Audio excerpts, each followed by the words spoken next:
the Minnesota Star Tribune read, Minnesota companies have learned how to recruit minority workers. Now the problem is keeping them. The article written by H.J. Cummins talked about the problem African American recruits face when they come to Snow White, Minnesota. I know when I got here, I couldn't find anybody who looked like me.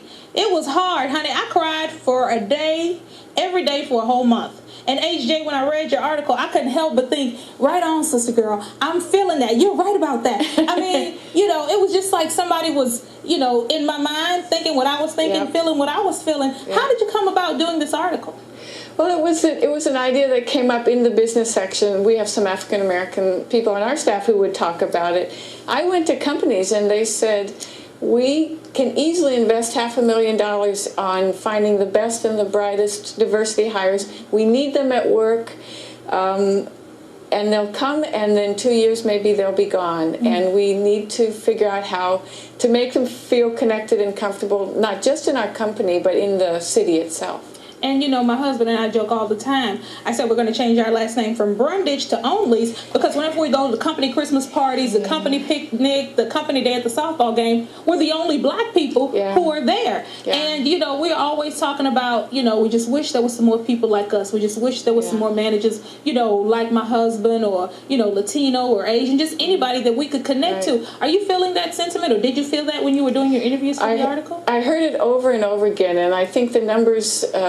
it's a bit of a catch-22 or a chicken and egg thing. The numbers will come as people feel comfortable, and as people feel comfortable, more numbers will come. But a lot of people said, I'm the only one in my department, I'm the only one on my floor, I'm the only one in the elevator every morning, I'm the only one in my company. And it's got to feel...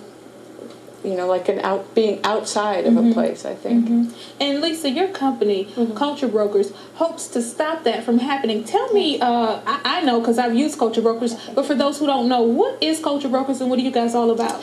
We're about building social capital across cultures, which means basically building networks across cultures and within cultures. And sometimes the culture of a person coming from Houston or from Dallas or Atlanta is very different from what they're going to experience here in Minnesota. We know. And so we help to facilitate interactions, relationships, and increase comfort level, essentially, for folks. And we were talking earlier about being empowered and empowerment. Talk to me about that. I think that what people will see here from if they come from another city where there are lots of black people, where their networks are very strong, and they come here and they are disconnected and they're trying to build these networks, they will look for signs of opportunity, signs of power, signs of the ability to have a successful life here. And that includes everything from a husband or a partner to a family to a successful profession. And we don't really show those numbers here of leadership, of high leadership like they will in Atlanta or Houston or some of these other higher level, higher number cities.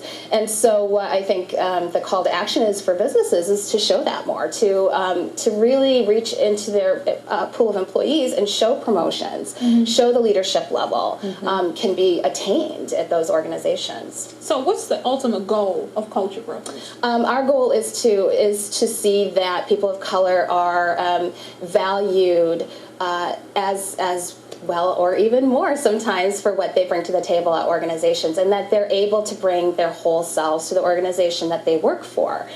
We work 40 hours a week, 60 hours a week. Sometimes you're a small business person, it's like 80.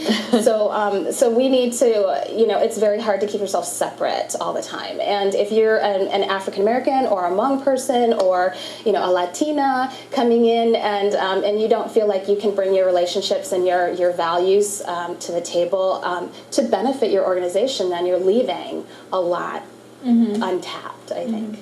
And HJ, in your article, in your piece, you were talking about connections, the same thing Lisa was talking about. Yep. People who look like me aren't finding the connections when they get to the Twin Cities. Talk to me about that. Right. And companies have set up internal groups, affinity groups, where they hope that the people of diversity will feel their own group present and they can make connections. A number of Black MBA and other groups do that as on the professional group level. I think probably more than anything, it is the individuals, people who've come and felt someone else welcomed me and showed me around, I'll show someone else around. And I found a lot of that. And so that's kind of keeping everybody sane? That seems to be the best. I still haven't found, we were talking, I still haven't found anybody who's selling chitlins. You know, down south in Houston where I'm from, I love chitlins. And, you know, there's a restaurant on every corner where I can go buy, you know, a bucket and it's already cooked up and I just eat it for dinner. And I love that.